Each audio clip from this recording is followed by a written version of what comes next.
नमस्कार मंडळी, मी मंगला रुद्राक्षवार. माझ्या किचनमध्ये आपले खूप खूप स्वागत. आज मी पाक न करता तिळगुळाचे झटपट तयार होणारे लाडू खास संक्रांतीसाठी बनवले आहे. ही अगदी सोपी आणि पौष्टिक रेसिपी आहे. फक्त 10 मिनिटात तयार होते. हे 10 मिनिटात तयार होणारे हे लाडू लहानांपासून मोठ्यांपर्यंत सगळ्यांनाच आवडतील.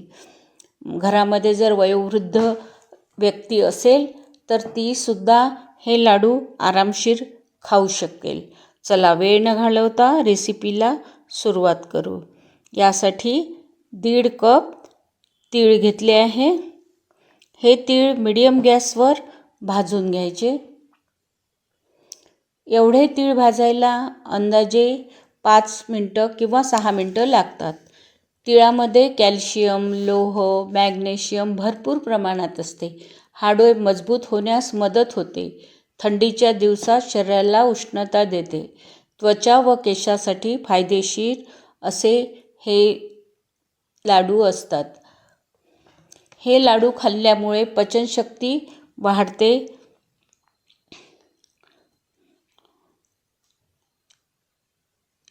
तीळ चटचट उडायला लागले की समजावे आपले तीळ भाजले गेले आहे.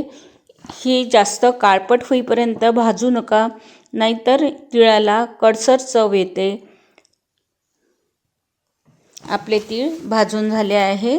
हे आता आपण थंड होण्यासाठी एका प्लेटमध्ये काढून घेऊ. 1.5 कप आपण तीळ घेतले आहे, तर 1.5 कपच गूळ पण घ्यायचा. मिक्सरच्या भांड्यामध्ये अर्धे तीळ घालायचे आणि तिळामध्ये अर्धा गूळ घालायचा. गुळाचे मोठे मोठे खडे घेऊ नका, छोटे छोटे बारीक बारीक खडे घ्या, नाहीतर मिक्सरचं पातं तुटायची भीती असते मोठा मोठा गूळ घेतला तर. छोटे छोटे खडे घ्या आणि मिक्सर चालू बंद करत करत अशा प्रकारे गूळ आणि तीळ एकजीव करून घ्यायचा. उरलेले तीळ पण आपण अशाच प्रकारे वाटून घेऊ.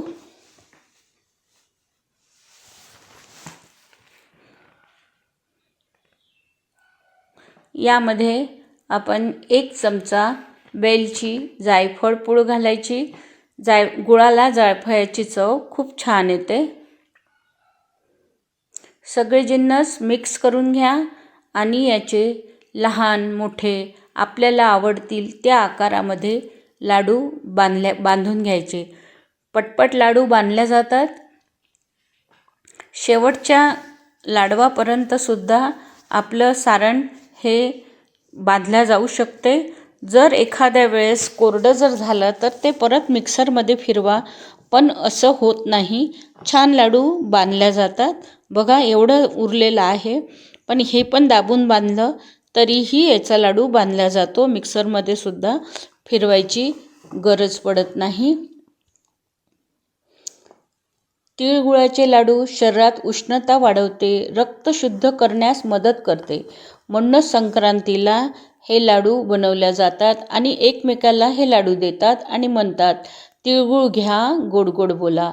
तर मित्रांनो, आजची झटपट तिळगुळाची लाडू तुम्हाला आवडले असेल तर व्हिडिओला नक्कीच लाईक करा, शेअर करा आणि माझ्या किचनला सबस्क्राईब करायला विसरू नका. मकर संक्रांतीच्या खूप खूप शुभेच्छा. तुमचे अनुभव माझ्याबरोबर शेअर करा.